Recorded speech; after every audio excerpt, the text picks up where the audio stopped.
So dudes, I'm Joe from the Wise Man's Sphere. I'm the vocalist, and today we're going to be going over some vocal techniques.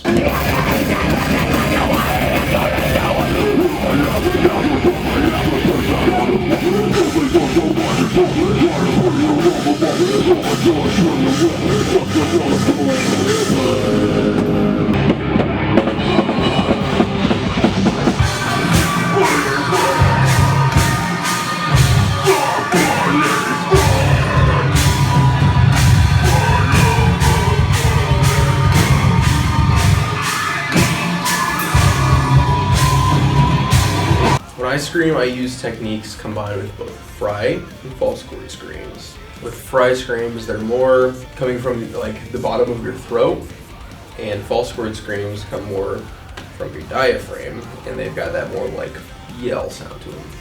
Mix them both and get that full sound. A false chord scream would be bands like Slipknot, God forbid, stuff like that. And then a good fry chord example would be stuff like Of Mice and Men. I've been practicing this style of scream for about 2 years, and I've been screaming for close to 5. Okay, so I've got probably about 5 different layers of screams, I guess I'll call it. We got the Shrek.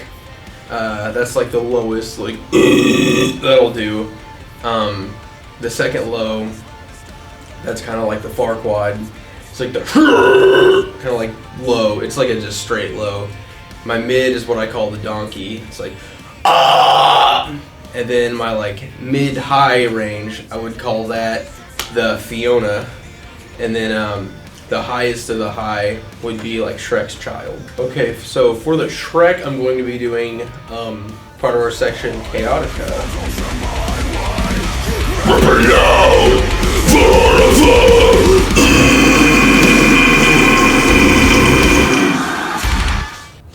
Okay, so to demonstrate the far quad, I'm going to be doing our song Secret of the Stone.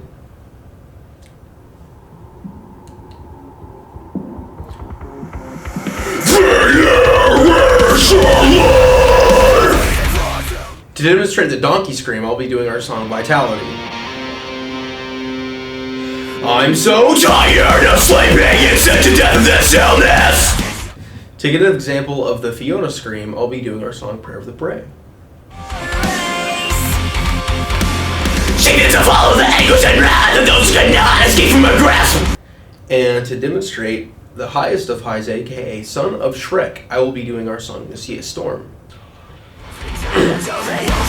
Tell me what it is on top that brought about this ridicule. I don't want it, that's your reason why. So that was the Son of Shrek. Okay, so first I'm going to start out showing you how I get the sound of my voice to get the far quad scream. One thing to keep in mind is to always keep your mouth in the shape of an O. So sometime when you're screaming, just go like ooh, wow, wow. I'm not actually changing the tone of my voice, I'm just changing the shape of my mouth. So the more oh you can get it, the lower it's going to sound. Another thing I do to get it low is I kind of like make my voice deeper. So like I talk like this and then scream over it. So I'll do examples of with and without pitching my voice. So oh, and now just by going like oh with the scream over it, oh, pretty big difference. So that's how I get the var quad scream. Okay, so to get the Shrek scream, it's more in the position of your tongue. What I usually do is I put the top of my tongue on the roof of my mouth, like that. And then I usually curve the sides as well. So it's like that.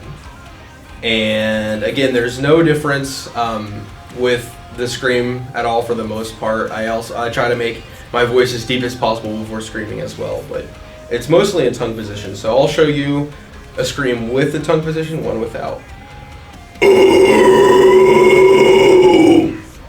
Here's one with the tongue. Two totally different screams, but I'm not doing much to change my voice.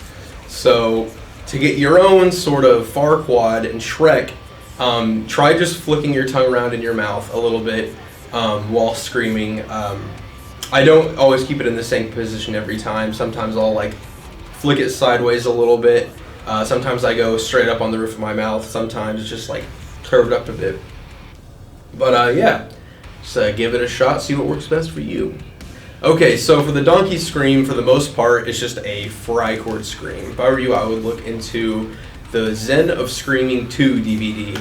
You can probably find it online, and it's definitely at your local guitar center.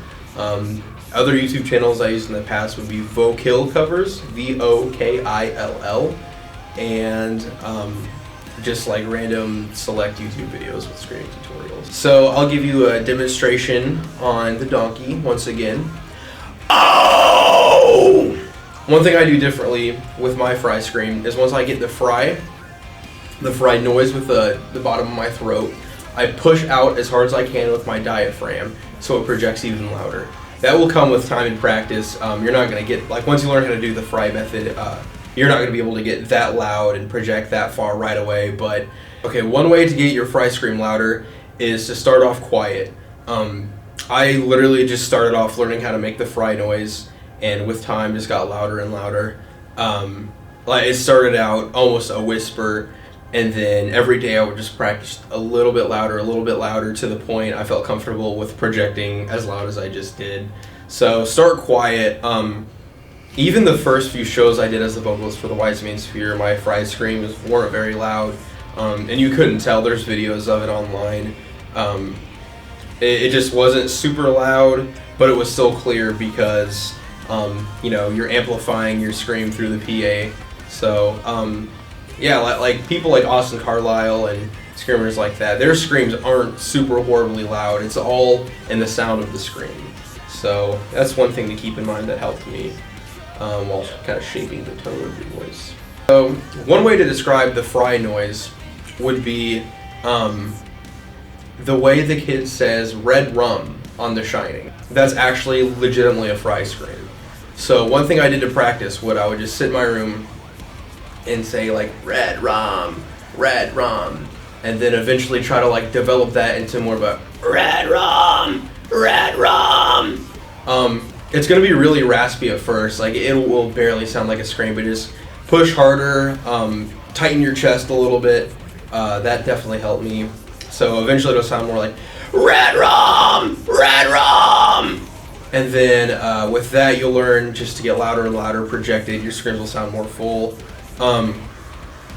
Generally you'll feel the scream coming from the bottom of your throat, the fry scream. So yeah, there's that. The Fiona is a middle ground for the son of Shrek and the donkey. It's sort of a medium high, if you will. You don't hear a lot of these on the record, but you can hear them on songs like Prayer of the Prey and even bits and pieces of Castle in the Clouds. So basically, it's where I'm pushing myself just enough to hit a higher note than a standard, medium range fry, but not high enough to hit the highest note I can hit. So here's a demonstration of the Fiona scream. Yow! That's it. That's all I got. Okay, so the son of Shrek is me just pushing to my absolute highest note I can hit. To hit higher highs, once again, it's all in tongue positioning. I'm not really changing the pitch of my scream, but I'm taking the tip of my tongue and tucking it under my bottom row of my teeth. I'm pushing like the middle part of my tongue to the roof of my mouth. So it looks like that.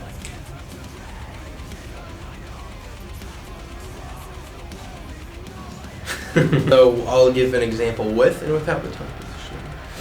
Yow! Here's one with. Yow! One thing I also do is I tighten my chest just a little bit more and push a little bit harder so the scream sounds a little bit more full and hits a little bit higher of a note. So any screaming you're going to do is going to put some wear and tear on your voice.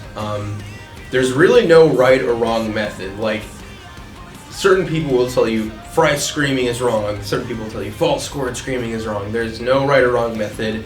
As long as it doesn't hurt, you're doing it right. Generally, my throat doesn't really hurt after sets or after screaming for a while, but if I consistently scream for an hour or two, it's going to start giving out. Generally, it takes, 7 or 8 hours to fully come back after a 3 or 4 hour practice. But, yeah, I usually start with the donkey scream and go from there. Start with the mids, get higher, get lower.